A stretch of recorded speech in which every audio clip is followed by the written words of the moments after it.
Glórias a Deus. Meus amados irmãos, a paz do Senhor Jesus. Vamos nos pôr em pé, orarmos ao nosso Deus, iniciando esse culto, para a glória e honra do Senhor Jesus. Após esta oração, a irmã Glaucia canta um louvor.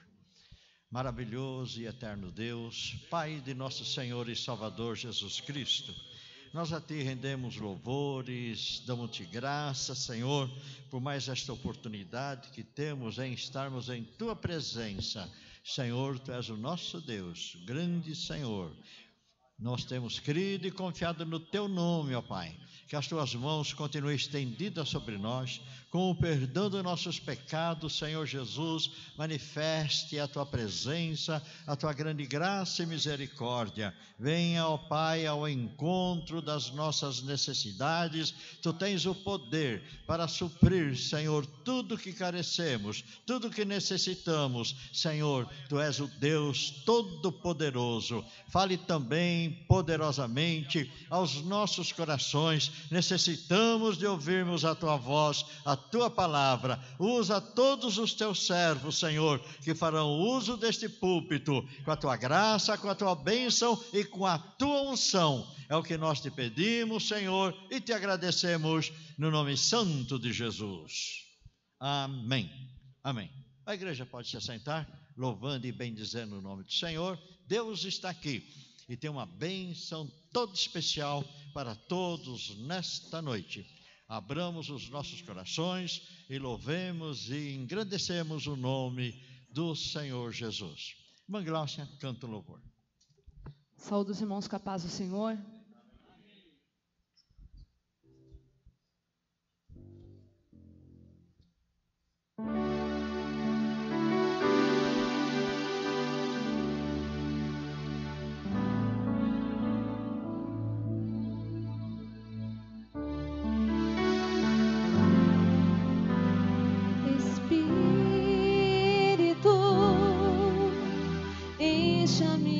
Vida, enche-me com Teu poder, pois de Ti eu quero ser.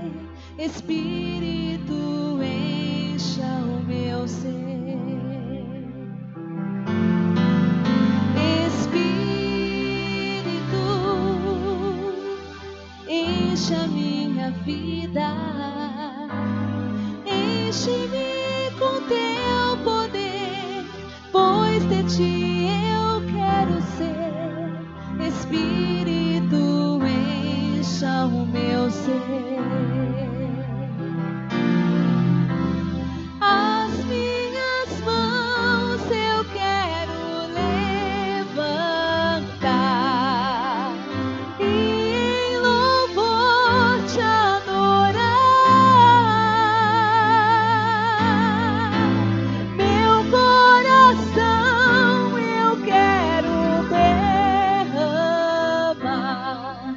Diante do Teu altar,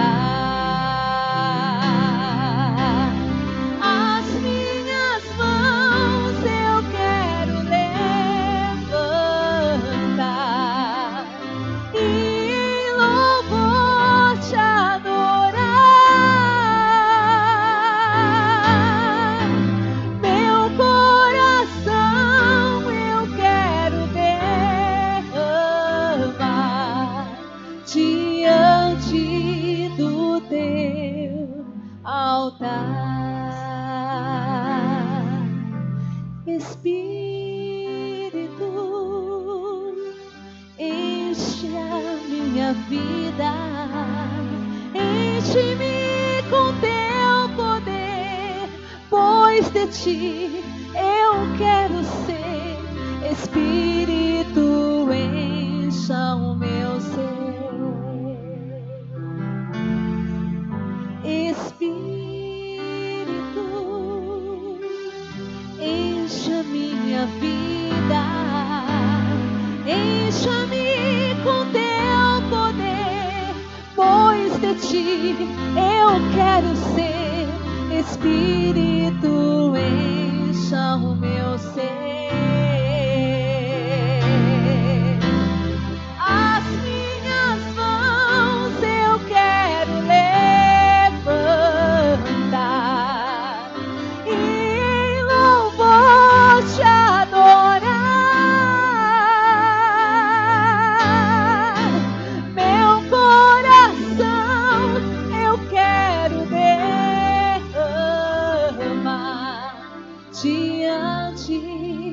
no teu altar.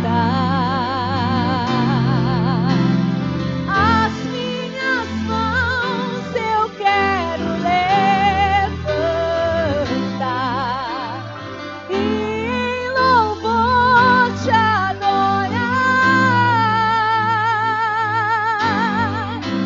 Meu coração eu quero derramar diante do teu altar, diante do teu altar, diante do teu altar.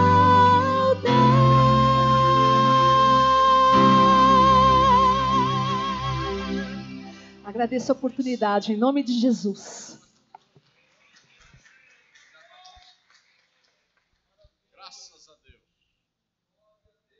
Também saúdo a igreja com a paz do Senhor Jesus.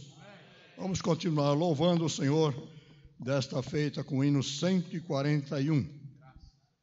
Aonde guiar-me, meu Senhor, eu seguirei. Nós seguiremos por seu grande amor, não é, irmãos? Graças a Deus.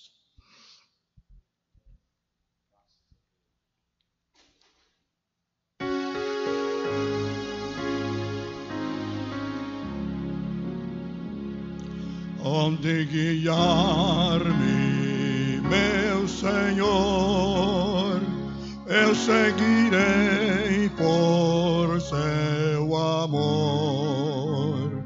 É sua mão que me conduz por mim ferida sobre a cruz. Guia-me sempre, meu Senhor, guia meus passos, Salvador. Tu me compraste sobre a cruz, rege-me em tudo, meu Jesus. Acho prazer em te seguir, descanso e paz me faz sentir. Doce é a mim o teu querer, gozo me traz te obedecer. Guia-me sempre, meu Senhor, guia meus passos, Salvador. Tu me compraste sobre a cruz, rege-me em tudo, meu Jesus. Sigo sem medo, meu Senhor, que me encheu do seu amor, sentindo perto a sua mão, posso cantar na escuridão. Guia-me sempre, meu Senhor, guia meus passos, Salvador. Tu me compraste sobre a cruz, rege-me em tudo, meu Jesus.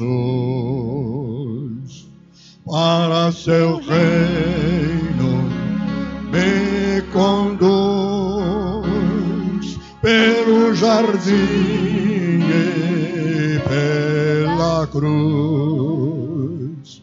Lá ficou morto, velho é, faça meu espírito reviver. Guia-me sempre, meu Senhor, guia meus passos, Salvador. Tu me compraste sobre a cruz, rege-me em tudo, meu Jesus.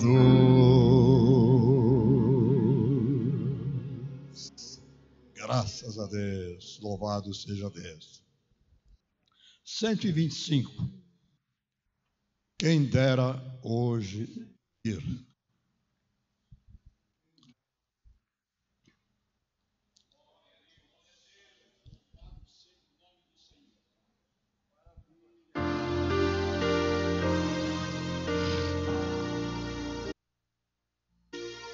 Vem outra vez nosso Salvador, quem dera hoje vir, para reinar com poder e amor, quem dera hoje vir, já por sua esposa vem esta vez, que o espera em oração, fora do mundo de entremeios, quem dera hoje ver. Glória, glória, gozo sem fim trará. Glória, glória, ao coroar o Rei. Glória, glória, nos arrebatará. Glória, glória,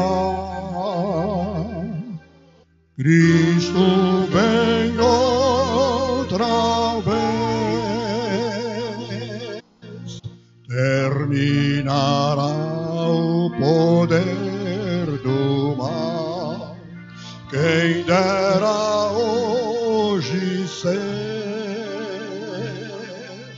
começará o prazer sem igual, quem dera hoje ser. Todos os mortos em Cristo serão arrebatados por seu Senhor, quando estas glórias aqui virão, quem dera hoje ser. Glória, glória, gozo sem fim trará. Glória, glória, ao coroar o Rei. Glória, glória, nos arrebatará. Glória, glória, Cristo vem outra vez, em santidade nos deve achar, eis que Ele pode vir, todos velando com gozo e paz, eis que Ele pode vir. Multiplicados sinais estão no Oriente, se vê o alvor, breve os crentes subirão, quem dera se ver. Glória, glória, gozo sem fim trará. Glória, glória, ao coroar o Rei. Glória, glória, nos arrebatará. Glória, glória, Cristo vem outra vez.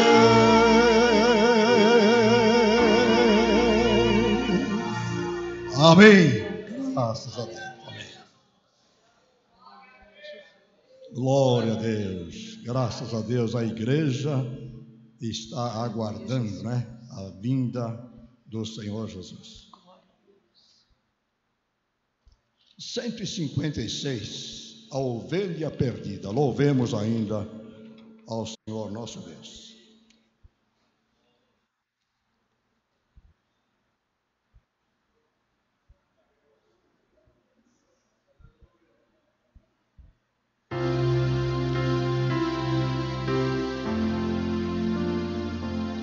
O bom pastor buscou e já longe no redil, e com ternura achou e caído triste viu as chagas com amor pensou, e ao lar nos braços me levou. E Jesus amou-me, com amor buscou-me, Ele mesmo restaurou-me a Deus, por seu sangue restaurou-me a Deus, seguiu-me bem distante do seu lugar no céu, e disse em voz amante, achei que tu és meu. Jamais senti tão grande amor como este do meu bom pastor. Sim, Jesus amou-me, com amor buscou-me, Ele mesmo restaurou-me a Deus, por seu sangue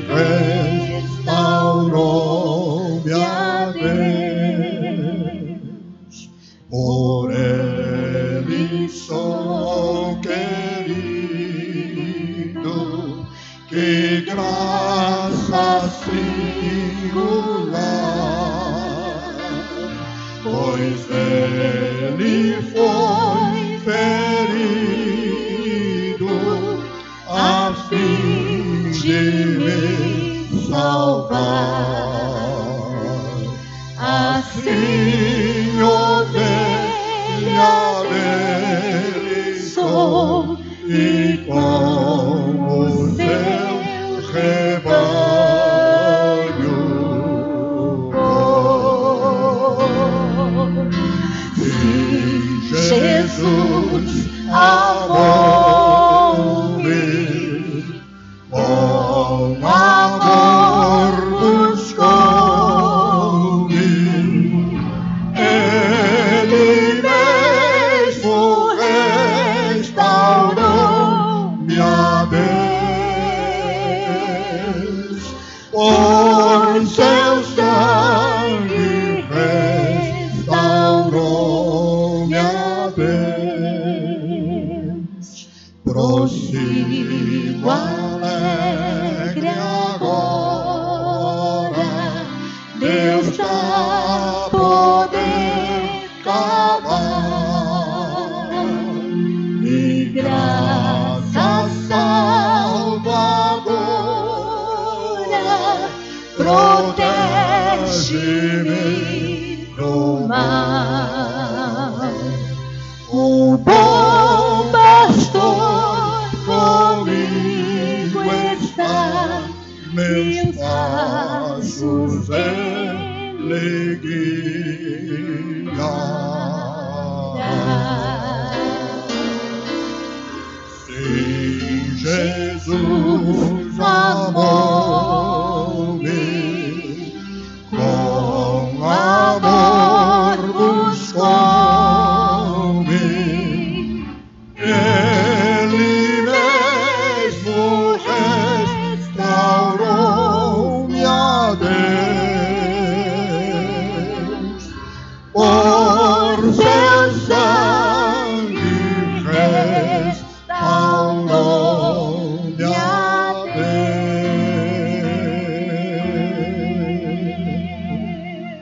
Amém. Graças a Deus. Amém.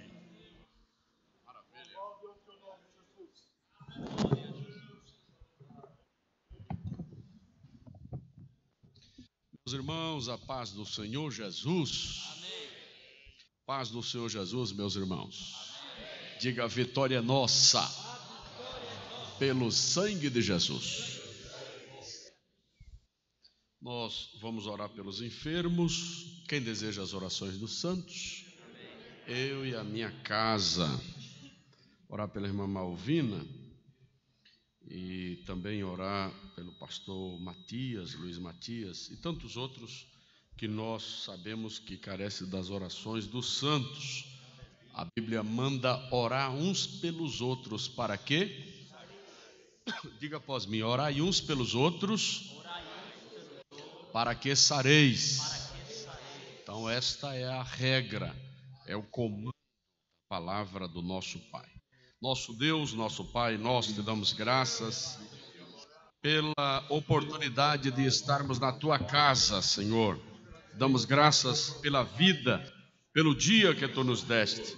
E agora, Senhor, neste momento de intercessão, nós apresentamos a ti a irmã Malvina, apresentamos o teu servo, irmão Luiz Matias, apresentamos o irmão Albino, Senhor, a irmã Lourdes, que está recuperando bem, teu servo, irmão Edmilson, tantos outros que carecem das orações da igreja, a tua filha, irmã Lídia, esposa do pastor Furlan. Nós oramos, Senhor, para que a saúde esteja presente na vida dos teus filhos. Se alguém aqui enfermo nesta noite, nós pedimos a bênção da saúde para todos, no nome de Jesus. Amém. Todos digam amém? Tomai assento, meus irmãos. Irmãos, estão me ouvindo bem aí atrás? Estão ouvindo bem? Ótimo. Só baixa um pouquinho só aqui, pastor, irmão Anderson, por gentileza. Glória a Deus. Vamos ouvir o coral da glória a Jesus? Ô glória. Quem não deu glória ainda, dê agora. Glória a Deus, ô glória. nesta noite feliz, neste santo lugar. Eu marquei um encontro com Deus. Seu amor é real, sua paz gozarei. Eu marquei um encontro com Deus.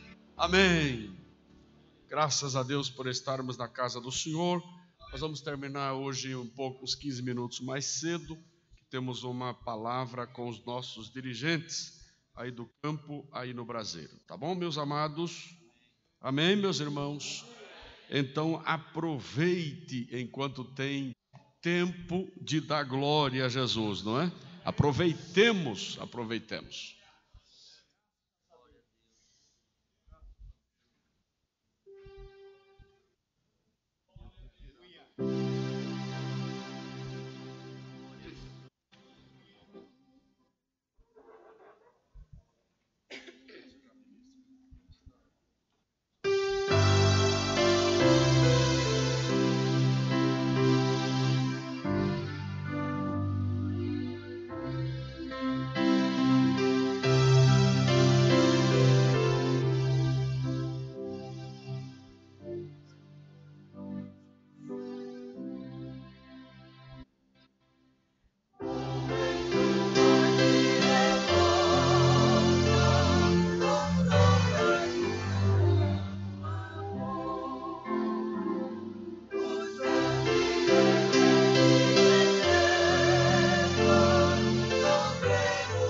Maravilha, Jesus.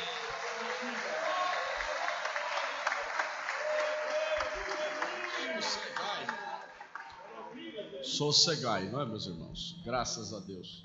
Vamos ouvir as nossas irmãs e já participarmos dos dízimos e ofertas para a casa de Deus. Irmão Anderson, o som aqui está meio ruim, viu, Anderson? Talvez os irmãos estejam ouvindo bem, mas aqui está ruim. Glória a Deus. Isso, está melhorando. Glória, está melhorando. Vamos então ouvir as nossas irmãs e a seguir já ouviremos a palavra. Deus abençoe a todos que estarão cooperando para a obra de Deus. Mais tem o Senhor que te dá do que isto. Levante a mão. Diga forte após mim esta frase, diga assim: mais tem o Senhor que te dá do que isso. Me lembrei desta frase, né? É uma passagem da Bíblia, não me recordo agora o texto, não é? O fato que aconteceu com a nação de Israel. O rei estava preocupado com o que tinha perdido, não é? E então veio a palavra: mais tem o Senhor que te dá do que isso. Se você está com o sentimento de que perdeu alguma coisa, então receba esta palavra nesta noite: mais tem o Senhor que te dá do que isso. Se alguma coisa nos escapa das mãos, ou nos escapa do nosso controle, sabe, meu amado, é porque Deus quer nos dar uma coisa melhor. Amém, igreja? O cristão, ele pensa dessa maneira: se algo sai do nosso controle, estou falando no plano material,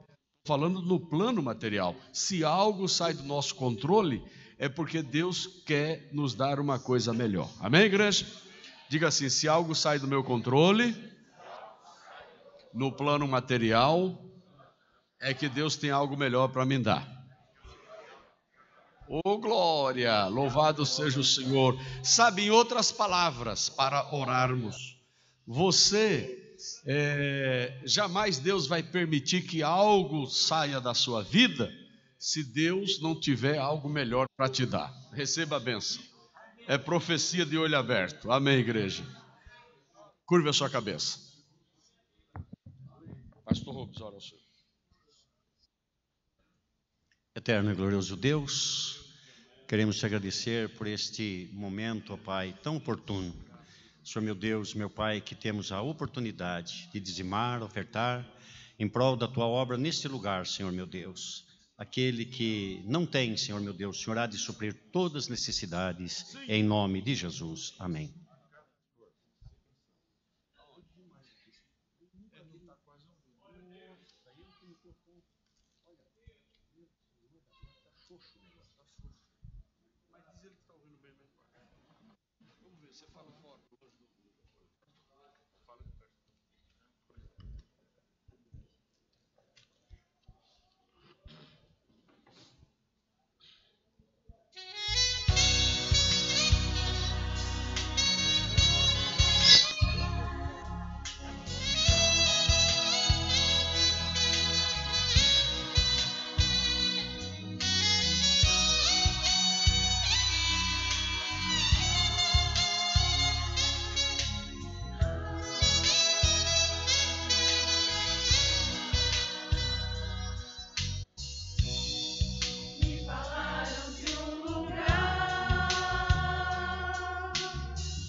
Graças a Deus. Todos em pé, meus irmãos, por gentileza. É 2 Crônicas 25:9, não é? Vamos então ouvir a palavra, pastor Arthur, ministrando a palavra de Deus.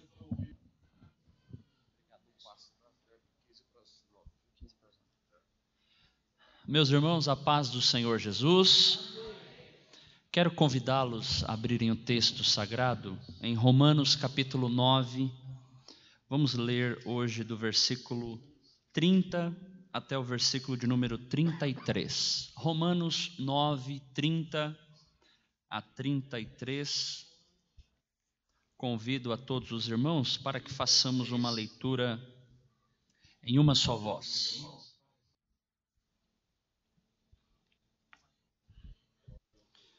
Guardarei um instante até que os irmãos encontrem a passagem bíblica. Os irmãos encontraram? Por favor, digam amém.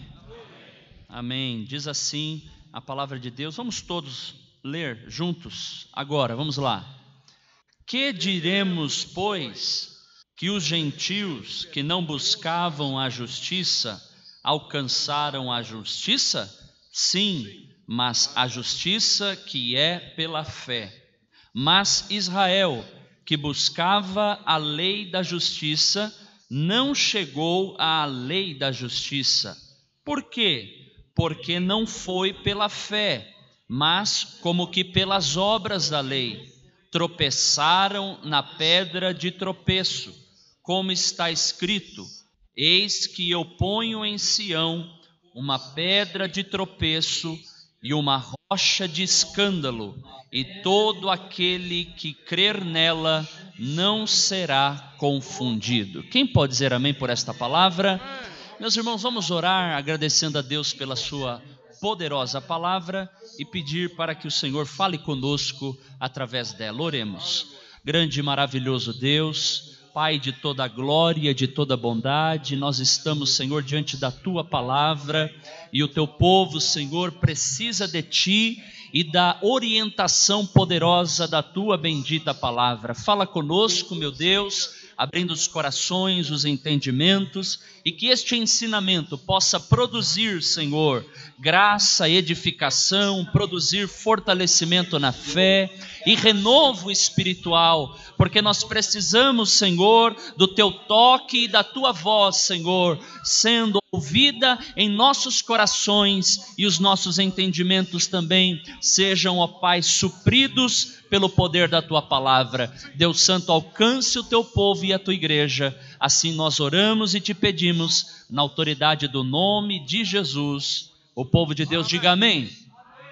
Amém. Podeis assentar, meus irmãos. Meus irmãos, eu gostaria de propor aos amados irmãos nesta noite um breve estudo a respeito de Romanos capítulo 9. Quando falamos de Romanos capítulo 9, não temos o direito de separar Romanos capítulo 9 de sua seção por completo, que envolve o capítulo 10 e o capítulo 11. Então deveríamos fazer uma análise dos 3 capítulos. Paulo, quando ele encerra o capítulo 8, que, segundo os estudiosos, é considerado o ápice da teologia do apóstolo Paulo concernente à salvação. Em outras palavras, se alguém quiser entender o auge da salvação de Cristo na vida de um cristão, de uma pessoa, precisa conhecer bem Romanos capítulo de número 8. Então Paulo vinha no capítulo 8, falando a respeito dos elos inquebrantáveis da salvação. Paulo fala da chamada, Paulo fala da predestinação, Paulo fala da justificação, Paulo fala também da glorificação, que são elos inquebrantáveis da salvação. E temos por certo que este capítulo 8, portanto, é o auge do desenvolvimento doutrinário desta carta de Paulo aos irmãos em Roma. Então, há um sentimento de profunda alegria e satisfação no coração do velho apóstolo por ensinar aos cristãos de que há uma segurança poderosa na obra de Jesus feita na cruz do Calvário, gerando vida eterna e salvação naqueles que ouvem a mensagem do Evangelho.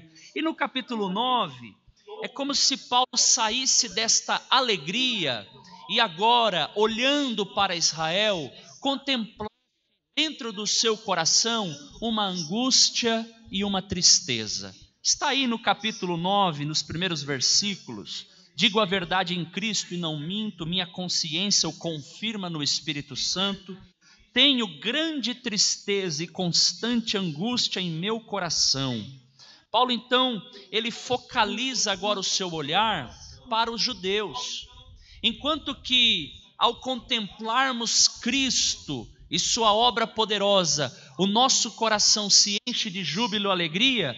Quando Paulo contemplou para a nação de Israel e viu a realidade daquela nação, o seu coração ficou triste e com uma profunda angústia. Veja o que Paulo ainda diz no capítulo 9: pois eu até desejaria ser amaldiçoado e separado de Cristo por amor de meus irmãos e os de minha raça, o povo de Israel.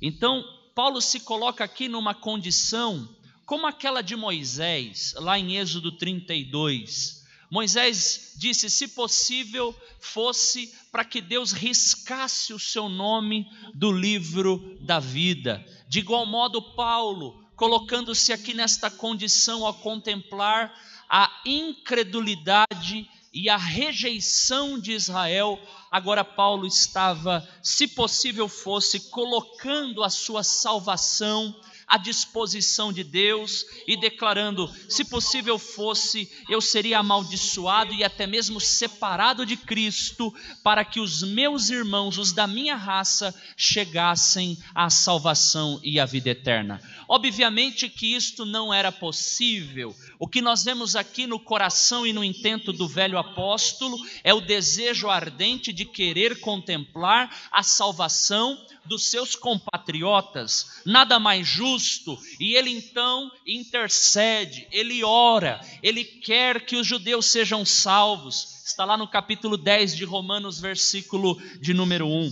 Então veja, meus irmãos, o que eu quero frisar nesta noite é que a proposta de Paulo, nos versículos que lemos aqui, é que a incredulidade de Israel, ao rejeitar Jesus como Messias, gerou uma rejeição de Deus em relação a Israel.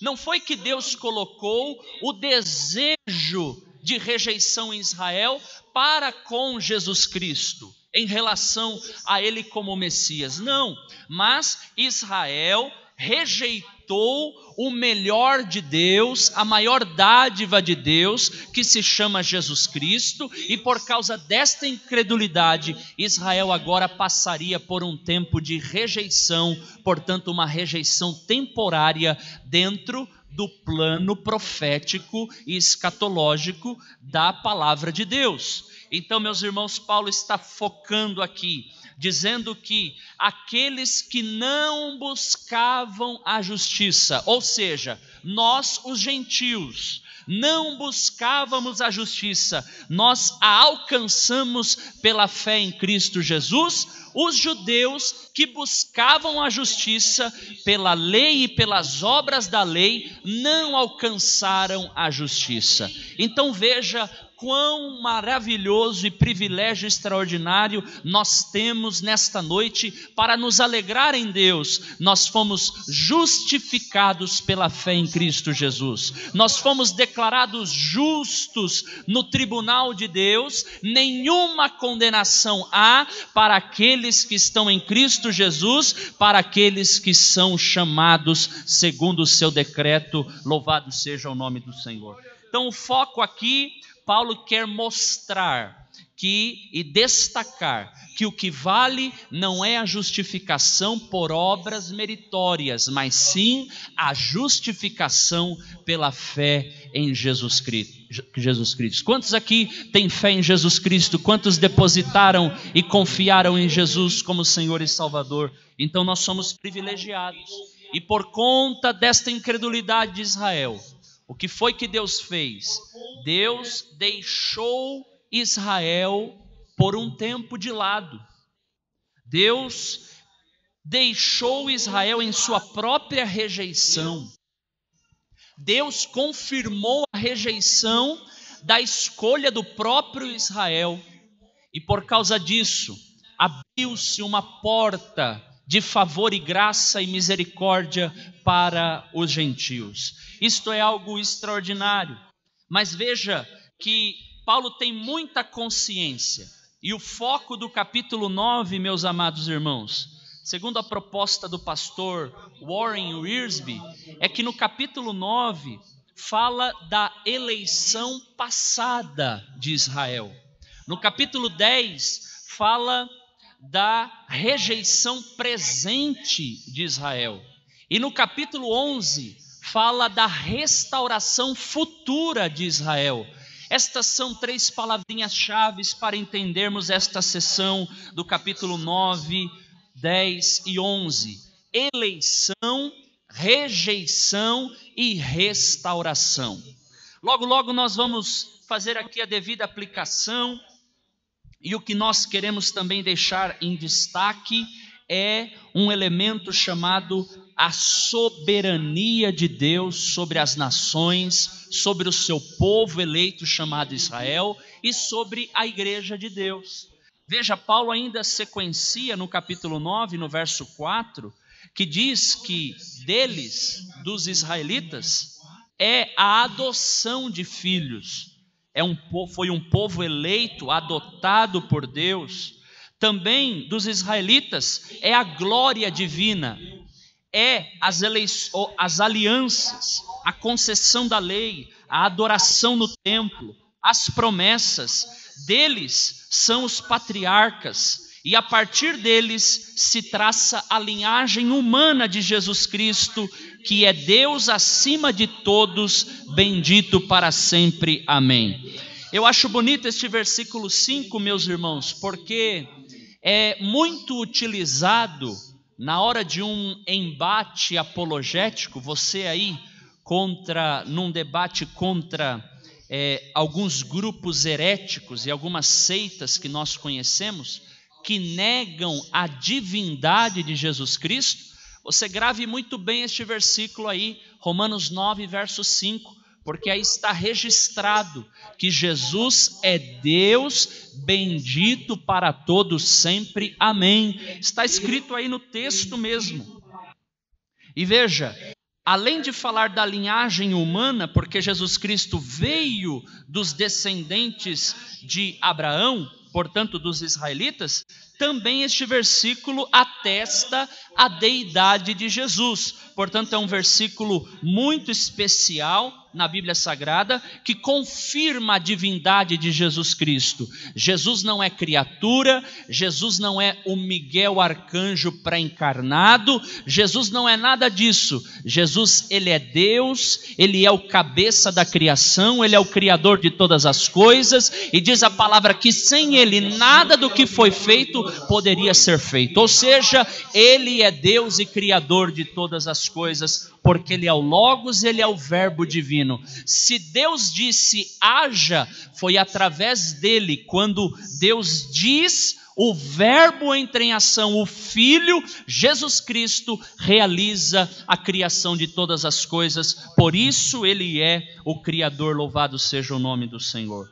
Veja que a preocupação de Paulo aqui no capítulo 9 era mais ou menos esta, meus irmãos. Bom, já que o cristão está seguro na salvação, e os judeus? O que será dos judeus? Por isso que Paulo sente tristeza e angústia em seu coração. Então ele faz uma afirmação categórica no verso 6.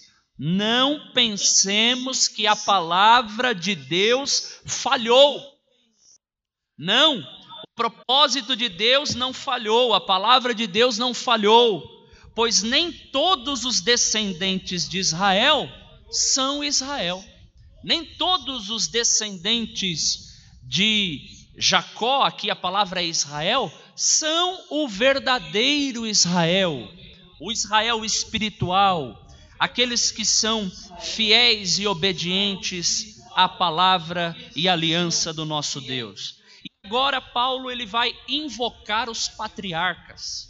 Ele, a partir do versículo de número 7, ele vai falar: nem por serem descendentes de Israel, passaram todos a ser filhos de Abraão, melhor dizendo. Ao contrário, por meio de Isaque a sua descendência será considerada. Noutras palavras, não são os filhos naturais que são os filhos de Deus, mas os filhos da promessa é que são considerados descendência de Abraão. Aqui Paulo então evoca o patriarca Abraão. Logo em seguida ele fala de Isaque, no versículo de número 10. No versículo de número 11 a 13, ele fala de Jacó, ele fala de Esaú, ele fala dos patriarcas. E veja que o foco de Paulo era a nação. Ele estava de olho na nação. O texto estava focando o lado nacional de Israel, o lado corporativo de Israel. E aqui, meus irmãos, permitam pensar com vocês um dos versículos mais intrigantes e disputados nos estudos teológicos, que nós encontramos no versículo de número 10 até o versículo de número 13. E esse não foi o único caso. Também os filhos de Rebeca tiveram um mesmo pai, nosso pai Isaque. O que Paulo está dizendo? Abraão teve 2 filhos, Ismael e Isaque. Um era filho da carne, outro era filho da promessa. E agora Paulo está falando de Isaque. Isaque teve 2 filhos, Jacó e Esaú. Portanto, ele era o pai destes 2 meninos, enquanto que Abraão teve 2 filhos com 2 mulheres diferentes. Mas veja o que Paulo diz no verso 11: todavia, antes que os gêmeos nascessem ou fizessem qualquer coisa, boa ou má, a fim de que o propósito de Deus, conforme a eleição, permanecesse, não por obras, mas por aquele que chama, ou seja, Deus, foi dito a ela: o mais velho servirá ao mais novo, como está escrito: amei Jacó, mas rejeitei Esaú. Então vejam, meus irmãos, os patriarcas aqui citados: Abraão, Isaque e Jacó. Abraão, o seu filho primogênito seria Ismael, mas dentro do plano das promessas de Deus, Deus então escolheu Isaque porque foi o filho da promessa. Vemos em Isaque, teve 2 filhos, Esaú e Jacó. Esaú foi o primogênito. Se você analisar, o plano de Deus deveria acontecer e o desenrolar da descendência abraâmica deveria acontecer pelo primogênito Esaú, mas Deus não quis. Deus escolheu Jacó. E quando a Bíblia fala que o mais velho servirá ao mais novo, reporta para a passagem do Gênesis. E o que é interessante, que esta passagem, em Gênesis 25, 23, quando Deus diz para Rebeca: dentro do teu ventre há 2 nações. E o que nós queremos mencionar aqui é que não há nenhum tipo de preterição no aspecto individual. Não há nenhum tipo de eleição aqui individual. Paulo está falando da nação. Ele chama os patriarcas como testemunhas: Abraão, Isaque e agora Jacó. E este amei Jacó e rejeitei Esaú, É a expressão de Malaquias, capítulo 1, versículo 2 e 3. É exatamente, Paulo está chamando o texto profético de Malaquias e está dizendo: amei Jacó e rejeitei Esaú. Em outras palavras, eu amei o povo de Israel e eu rejeitei o povo de Edom. Porque de Jacó surgiu a nação de Israel e de Esaú surgiu os edomitas. O que eu quero dizer, meus amados irmãos, que o que está presente aqui é a soberania de Deus. Tem coisas que Deus faz para confundir a lógica dos homens. Veja que foi através também do quarto filho de Davi, portanto Salomão, e ainda o filho com uma mulher que tinha sido a mulher do seu adultério, que Deus escolheu Salomão para ser o sucessor de Davi. Haviam outros filhos antes de Salomão. Havia Adonias. Segundo o cronista, havia Daniel. Daniel era o nome do segundo filho de Davi. Haviam outros filhos, mas Deus, por sua soberania, escolheu Salomão para ser o sucessor. Veja como é belo e maravilhoso nós pensarmos na soberania de Deus. E como é bom nós descansarmos no lugar seguro da soberania de Deus. Eu e você não podemos confundir as coisas, não podemos tocar na soberania de Deus, não podemos querer questionar a Deus, não podemos replicar a Deus. Nós devemos aceitar a vontade soberana de Deus em nossas vidas. Então, meus amados, alguém poderia articular no versículo 14, como é o caso? Então, que diremos? Acaso Deus é injusto? Não, porque o apóstolo Paulo respondeu: de maneira nenhuma. No aspecto nacional, de uma eleição nacional, Deus escolheu Israel, e Israel tinha um papel a cumprir, de ser bênção para todas as nações e levar o evangelho a todas as nações, e Israel não cumpriu com esta missão. A Bíblia diz em Gálatas 3, versículo 8, que Abraão recebeu primeiramente o evangelho. Portanto, a partir de Abraão, o evangelho seria levado às nações. Deus escolhe Abraão. Veja, um homem que morava num lar altamente idólatra, lá na Mesopotâmia, em Ur dos Caldeus, e Deus escolhe. Quais as razões desta escolha? As razões são soberanas, são transcendentes, são metafísicas, estão além do nosso entendimento, da nossa compreensão.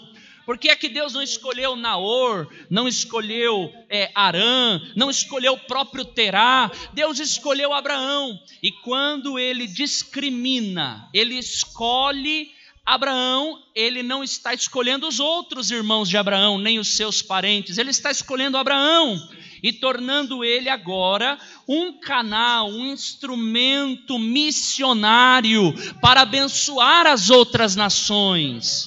Portanto, Paulo aqui de maneira alguma, meus amados irmãos, está ensinando a teologia chamada da dupla predestinação, que Deus escolheu uns para o céu e abandonou ou escolheu outros para o inferno.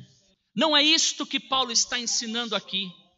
Paulo não está falando de uma eleição incondicional. Paulo está aqui focado no seu tema, no qual gira todo o capítulo 9, 10 e 11, o povo de Israel. E ele evoca os patriarcas, como disse. Aí agora, ele evoca o êxodo, porque ele fala de Faraó. Paulo fala de Faraó. Ele também evoca o exílio, porque ele cita uma profecia de Oséias, do profeta Oséias. Chamei um povo que não buscava a mim, que não me queria.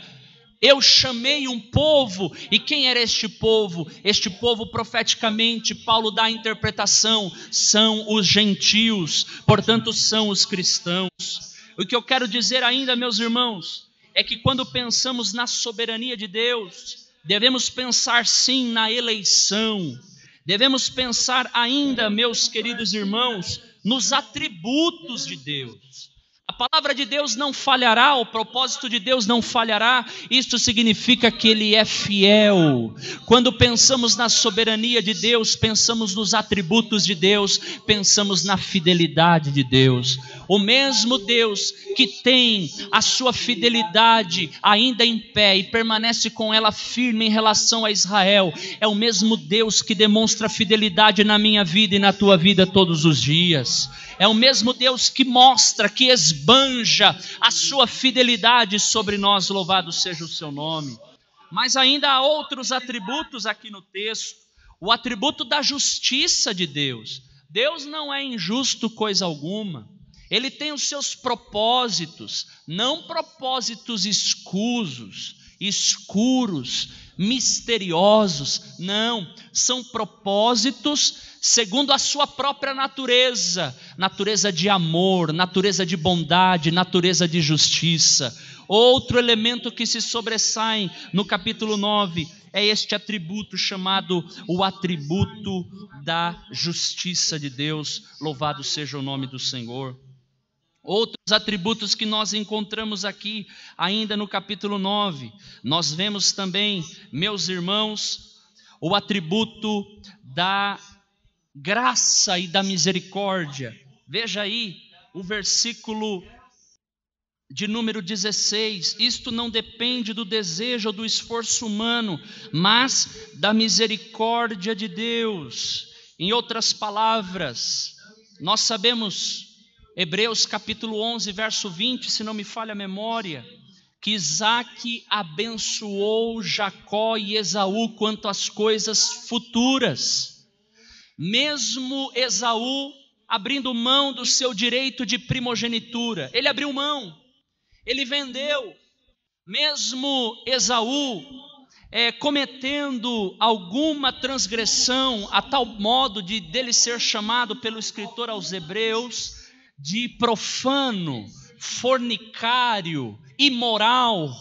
Hebreus capítulo 12, versículo de número 15, se não me falha a memória, e diz que ainda que com muitas lágrimas ele buscou arrependimento, mas já não era mais possível reverter aquele cenário, aquela sua realidade.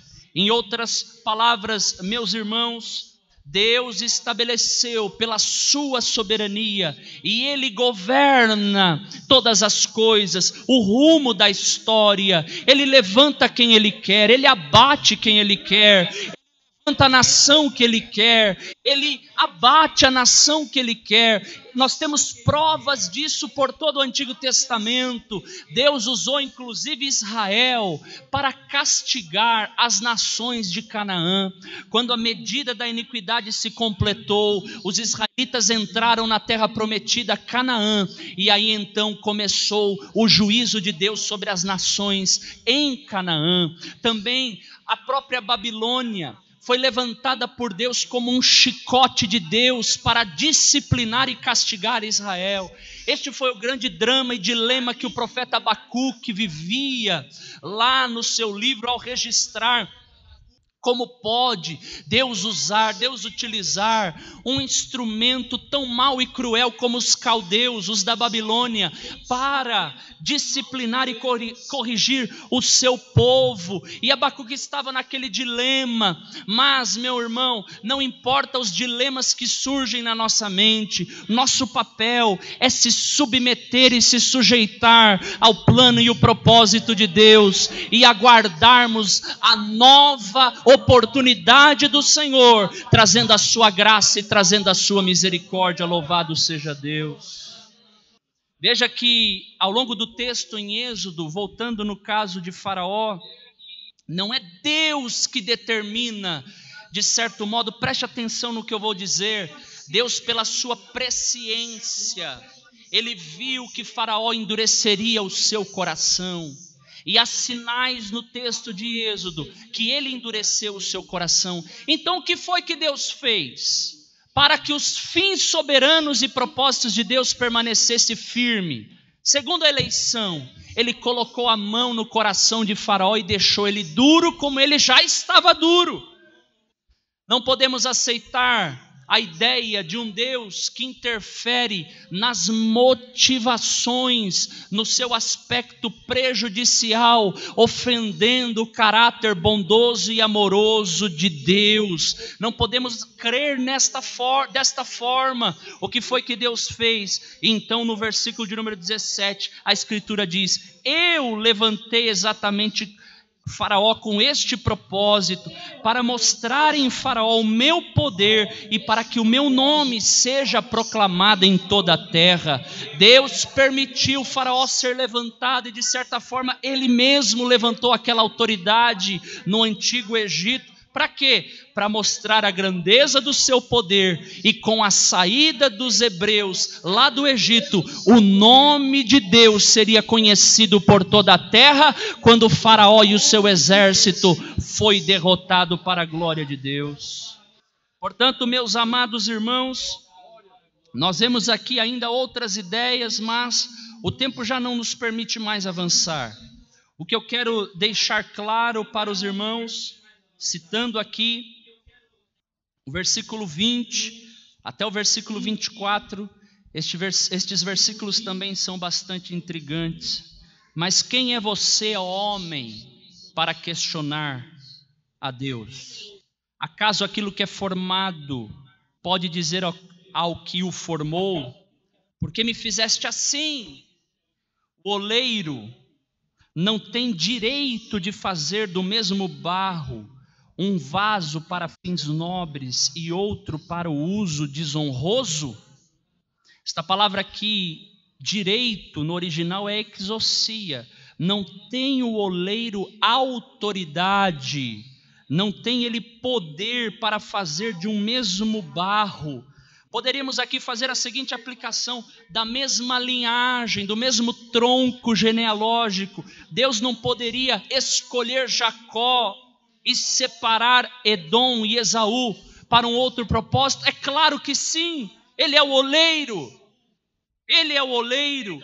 E veja o versículo 22, e se Deus, querendo mostrar a sua ira, olha outro atributo de Deus aqui, ira, justiça de Deus sendo aplicada, e tornar conhecido o seu poder, outro atributo de Deus, o poder de Deus, suportou com grande longanimidade, com grande paciência, os vasos de sua ira, prontos para a destruição. Veja aqui, irmãos, vasos da ira. Que dizer se ele fez isto para tornar conhecidas as riquezas de sua glória aos vasos de sua misericórdia, que preparou de antemão para sua glória? Repitam por gentileza, meus irmãos: vasos de ira. Repitam por favor: vasos de misericórdia. Estão aqui nestes versículos 22 a 24. Em outras palavras, daquele mesmo barro, Deus escolheu. Veja que esta palavra aqui, vasos, no original, tem a ideia, dentro da etimologia desta palavra, aquilo que a filosofia grega se referia ao corpo. Então, você pode colocar aí os corpos de sua ira, por assim dizer, ou os corpos de sua misericórdia, fazendo uma alusão ao corpo humano.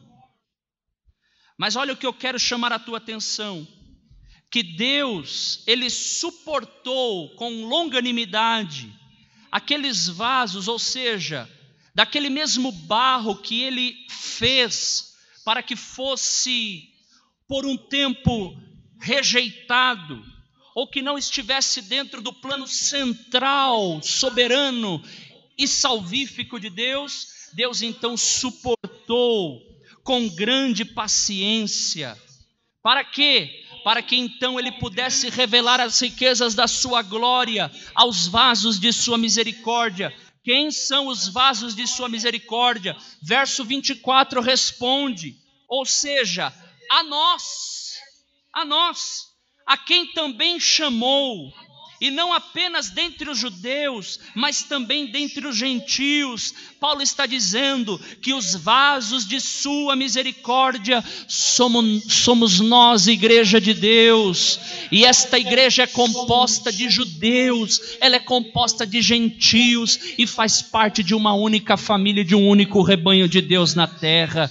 Em outras palavras, para comigo e com a tua vida, Deus esbanjou e demonstrou misericórdia. Por isso você é corpo de misericórdia, é vaso de misericórdia.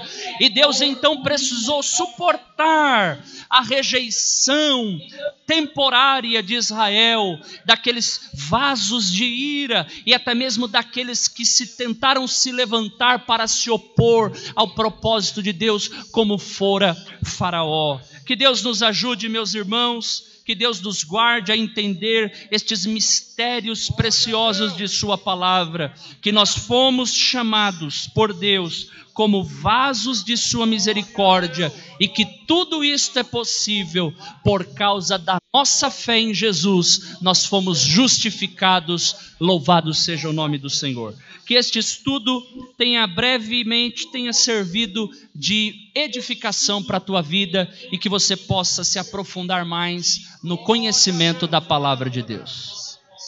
Vamos orar, meus irmãos. Louvado seja o Senhor. Aleluia, Jesus. Obrigado, Senhor. Pai, nós te louvamos, Senhor, porque sabemos que a tua soberania é intocável e o Senhor tem os seus fins, ó Pai. E nós nos submetemos e nos humilhamos diante do teu propósito, Senhor.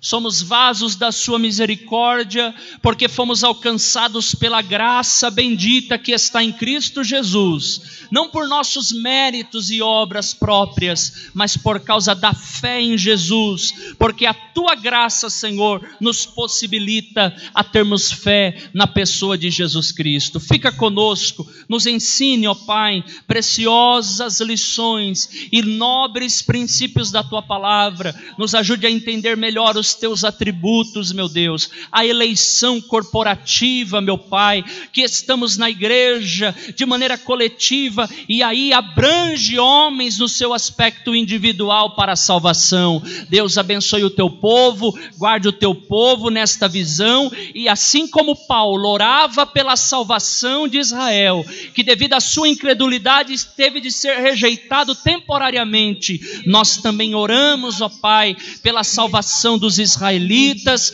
oramos pela salvação, ó Pai, das nações, e nós te pedimos que o Senhor nos constitua como instrumentos evangelísticos e missionários para levar o precioso evangelho a todos aqueles que ainda não têm e não conhecem Jesus como Senhor e Salvador. Abençoa-nos, ó Pai, queremos o brilho do teu rosto em nós, resplandeça a tua glória, porque a tua palavra jamais falhou e jamais falhará. Aplica em nossos corações estas verdades divinas. Assim oramos e te agradecemos no nome augusto e poderoso de Jesus Cristo. E o povo de Deus diga amém. Amém, meus amados irmãos. Deus abençoe a cada um dos irmãos.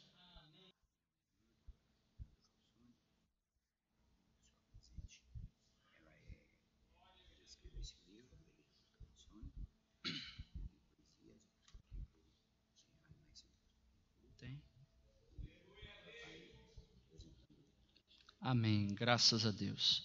Meus irmãos, diga: a vitória é nossa pelo sangue de Jesus.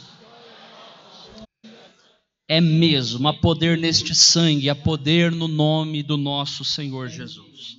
Meus amados, nós vamos encerrar o nosso culto como o nosso pastor nos orientou, que terminaríamos um pouco mais cedo hoje. E já estamos, meus irmãos, findando o nosso culto, apenas relembrando a toda a igreja que a nossa 6ª conferência missionária já está aí diante de nós e será realizada no dia 12 e 13 de setembro.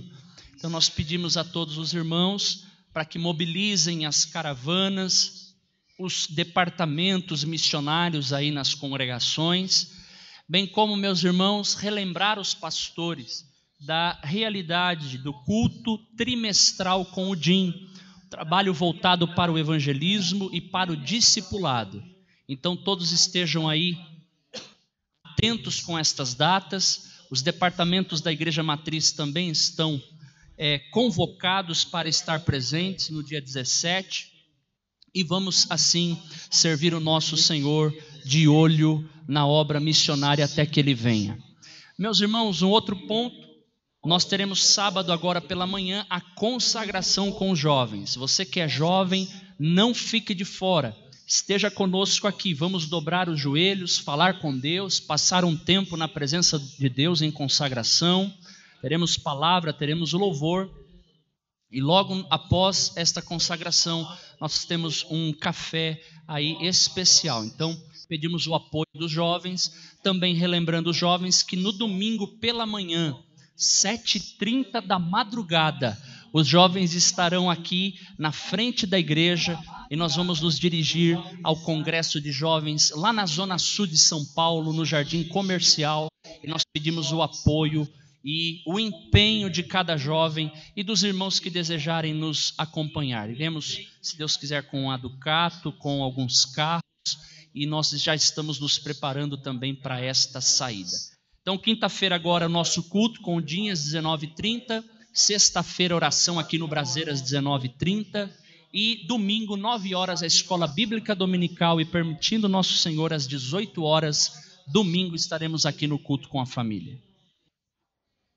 Exatamente, a ceia, sábado agora às 18 horas. A ceia, eu não me recordo do setor. Algum pastor sabe qual é o setor? Setor A. Então o setor A do nosso campo está convocado para este grande momento diante da mesa do Senhor, do cálice da bênção, louvado seja o nome do Senhor. Meus irmãos, aqui na saída, por gentileza, os irmãos, eu tenho aqui o livro da irmã Meire Aparecida, congrega com o pastor Calçone no Jardim Elba. É isso mesmo, pastor Calçone? A serva de Deus escreveu este livro, Vida em Poema. Nós queremos recomendar à Igreja de Deus, são reflexões. Estou aqui folheando o livro para que sirva de edificação para a tua vida espiritual. Num lado de devocional, estou vendo aqui, é um devocionário diário. Curtas reflexões diárias para o elevo espiritual da tua vida, e nós deixamos lá na saída à disposição dos irmãos este livro da irmã Meire Aparecida. Agora todos os dirigentes, por favor, se dirijam aqui ao braseiro e nós vamos impetrar a bênção apostólica, bem como os representantes também que vieram estejam se dirigindo aqui ao braseiro. A igreja estenda as mãos como sinal de receber. A graça de nosso Senhor Jesus Cristo, o amor de Deus e a comunhão do Espírito Santo permaneçam com esta igreja não somente hoje, mas para todos sempre. Todos os salvos, digamos: amém. Amém. Está terminado em nome de Jesus. Cumprimente aí o teu irmão com a paz do Senhor.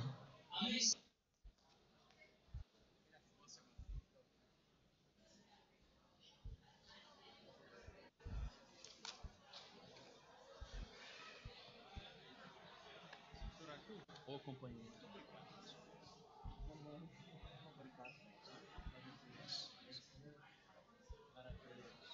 Uma boa semana, viu? Igualmente, pastor Severino. Estamos juntos. Amém. Vamos perseverar.